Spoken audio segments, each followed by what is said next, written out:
Hey guys, ito bago. Nakita nyo sa video sa likod ko. Tsaka itong sa taas ng video. Yan. Legacy ni Duterte. Hindi lang, isipin mo, ni-raid ngayon ng NBI Pogo Hospital. May sariling hospital na ang Pogo. So, hindi lang sila basta Pogo.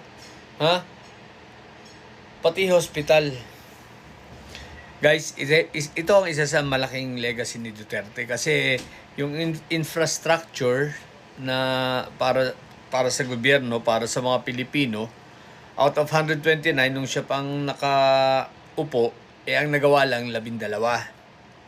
Pero in his term, hindi mabilang kung ilang building ang na-accomplish at natapos ng Pogo. Even may pandemic.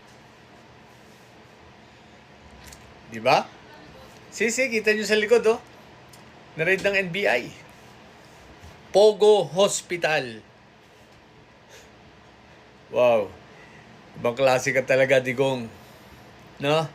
Ibang klase talaga kayo. Digong, Sara, Panelo, Alvarez, sino pa? Itong si Harry Croc. So, ayan na. Ibang klase ka talaga kayo. Sipin mo, ang infrastructure na naipagawa ninyo para sa Pilipinas, 12 lang, pero ang utang natin lumobo hanggang 13 trillion. Pero, ang building ng mga Pogo, hindi mabilang-bilang. Ang Chinese na pumasok sa Pilipinas dahil sa Pogo, hindi rin mabilang. Tapos, mangangarap pa kayo ng magsenador. Kapal na mukha nyo. Anyway, mga dilis talaga kayo. Yun lang. Bye.